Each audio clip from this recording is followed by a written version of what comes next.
두 번째 영상, 이번 주 두 번째 영상입니다.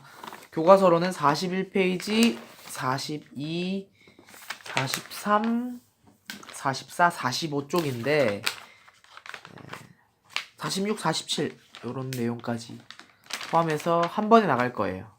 배웠던 내용이 많으니까 조금 생략하거나 넘어가는 내용도 있지만 배웠기 때문에 넘어가는 거지 안 중요해서 넘어가는 건 아닙니다. 자, 먼저 지난 시간에 40쪽에 우리나라의 헌법 개헌에 대해서 나와 있는데 이 중에서 제 7차 개헌이 바로 그 예전에 제가 설명했었던 박정희 대통령의 유신헌법이에요. 내용을 읽어보면 알지만 국회의원을 통일주체 국민회의라는 곳에서 뽑는다거나 통일주체 국민회의에서 헌법을 바꾼다거나 대통령의 임기를 6년으로 늘린다거나 대통령을 연임할 수 없도록 했었던 걸 삭제한다거나 해서 대통령의 권한을 굉장히 강력하게 만들었었던 헌법 개정이죠. 그래서 유신헌법 7차 개헌은 대통령의 권한을 높이고 국민들의 기본권을 침해하면서 권력을 남용한 사건이었고 형식적인 법치주의와 관련된 모습이었다는 거. 41페이지 넘어올게요. 오늘 배울 41페이지. 대의민주제. 대의민주제가 뭔지 배웠죠? 그죠? 국민들을 위해서 민주정치를 구현하기 위한 방법 중에 하나로 국민이 대표를 뽑고 그들이 회의기구를 만든다. 이게 바로 우리나라의 국회의원과 국회죠. 그들이 제정한 법률에 따라 국가 권력이 행사된다. 이게 바로 대신 의사를 결정하는 대의민주제, 간접민주제라고 말할 수 있고요. 그에 대한 내용이 위쪽에 나와 있습니다. 41페이지 위쪽에.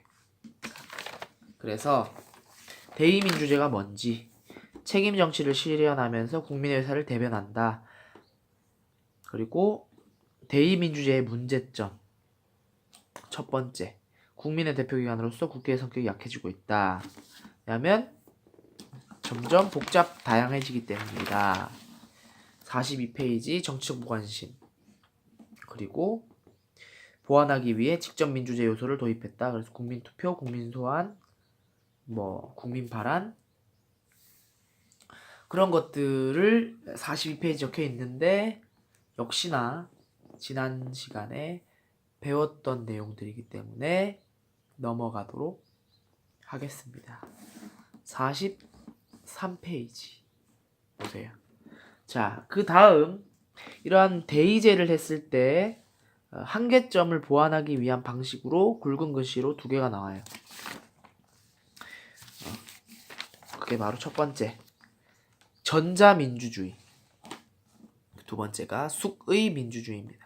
전자민주주의는 말 그대로 전자 방식으로, 예를 들어 온라인 투표, 인터넷을 통한 여론 수렴, 선거 캠페인을 홍보하고 캠페인하는 걸 인터넷상에서 하는 거, 아니면 사이버 국회 같은 것 등 여러 가지 방식으로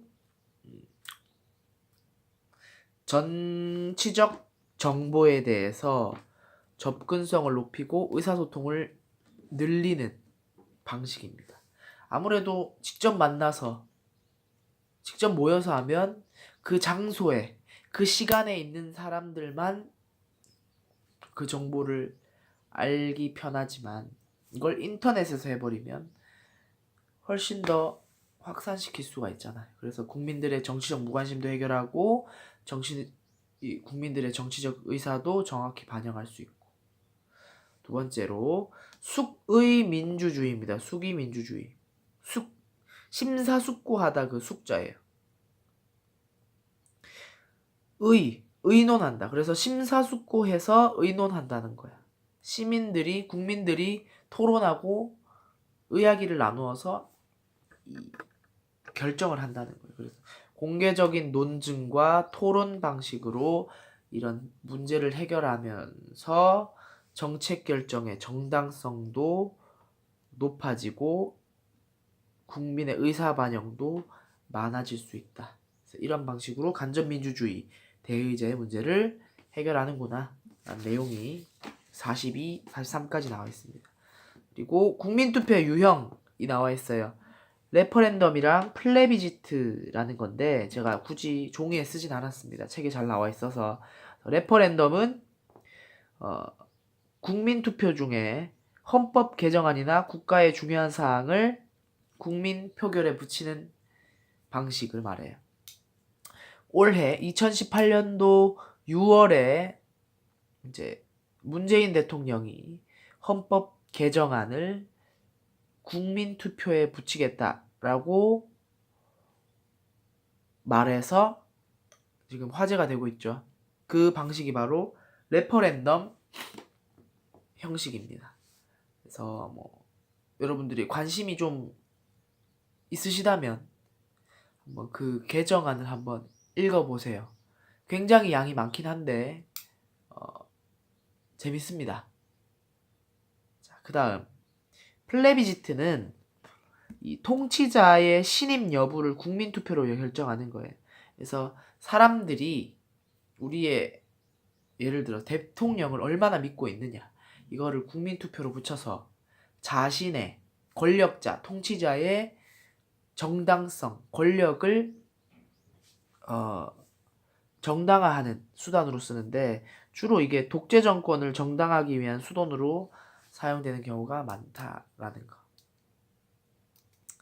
그 다음 넘어갈게요. 44, 45페이지 넘어갑니다. 참여형 정치로서의 이행. 정치 문화의 유형으로 위에 거는 조금 이따가 다룰게요. 위에 거는 조금 이따가 다루고 이 밑에 거부터 할게요. 지방형 정치 문화, 신민형 정치 문화, 참여형 정치 문화. 위에 거 지우고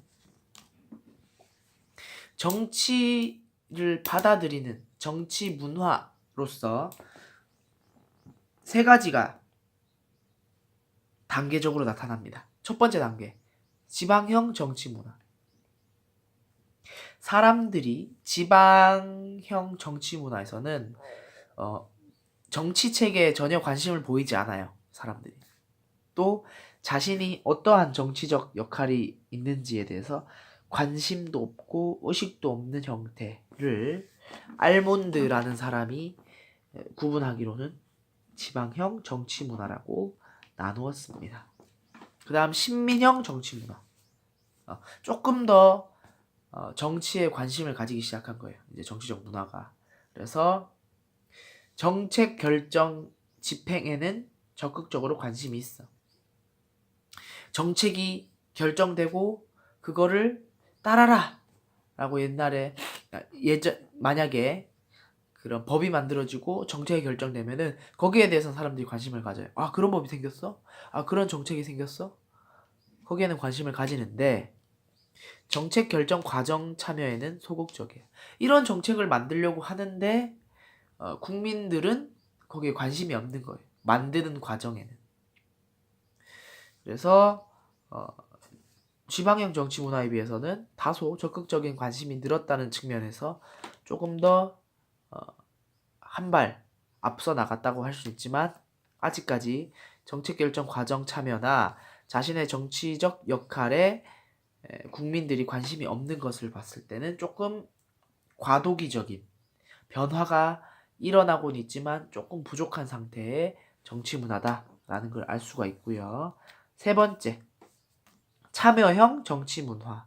그래서 국민들이 이제는 정치 참여에 관심이 높은 단계를 말하는 거예요. 그래서 정치체계 전반에 적극적으로 관심을 가지고 자신의 정치적 역할에 관심을 가지고 의식이 높다라는 게 참여형 정치 문화입니다.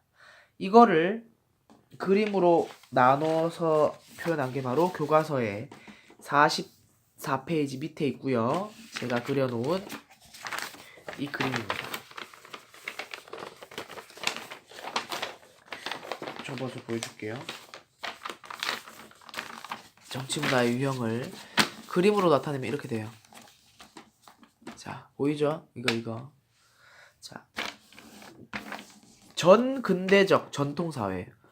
전근대적 교과서에도 있어요. 전근대적 전통사회. 그 다음 과도기적 신민적 사회. 시민적 민주적 사회인데 이게 결국 아까 말했던 지방형, 신민형, 참여형과 같은 맥락이라고 보시면 됩니다. 같은 거구나.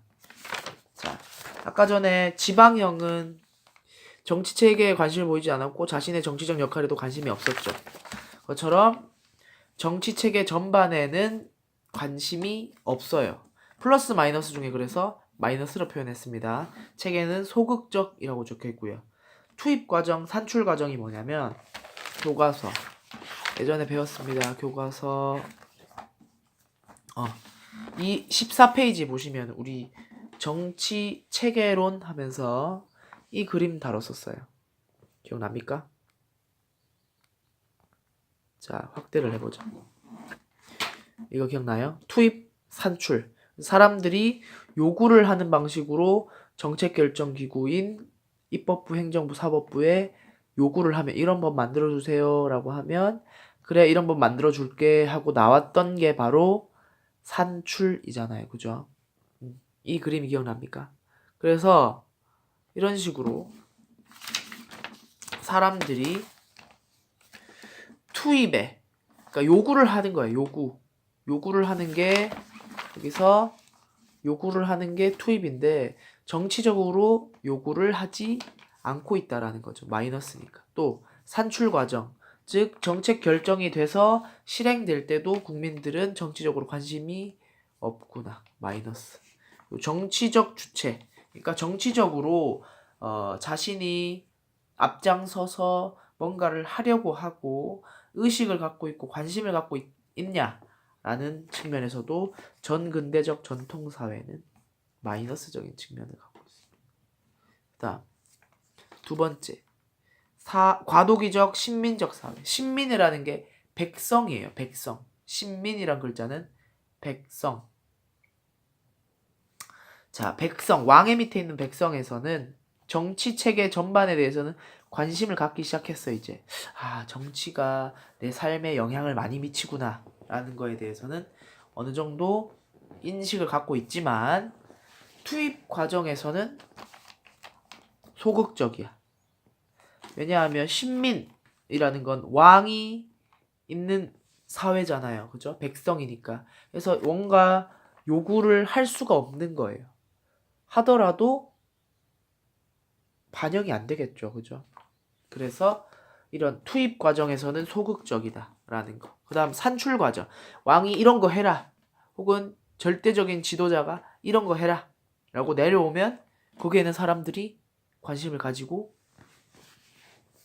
있을 수 있는 거죠. 그래서 그쪽에 산출 과정에서는 적극적 플러스고요. 정치 주체적인 측면에서 봤을 땐 아직까진 왕이 정치 주체니까 사람들은 소극적이고 마이너스라는 거. 다음 시민적이고 민주적 사회에서 이제 드디어 사람들이 정치적인 체계에 관심을 가지고 여러 가지 정치적 목소리를 내는 단계에서는 모두 정치 체계의 역할에 정치 전반에 관심을 가지고 투입 과정, 요구를 한다거나 만들어진 산출 과정, 만들어진 정책에 관심을 갖는 거 모두 역시나 적극적으로 플러스고요. 네 번째 정치 주체. 정치 주체로서도 매우 적극적인 거죠. 그래서 이 내용이 교과서 44페이지에 밑에 나와 있습니다. 그 다음 45페이지에 그래서 여기서부터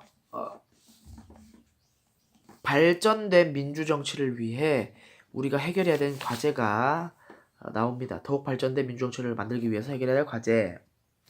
첫 번째가 연고주의나 권위주의를 청산해야 된다. 청산하는 거는 없애버린다는 거죠.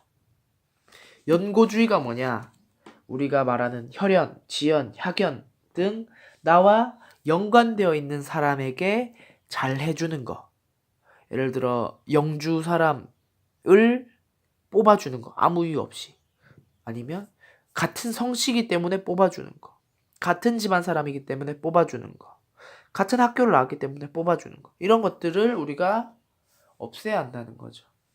권위주의도 마찬가지고 권력에 의해서 뽑아주는 이런 형태가 일어나서는 안 된다.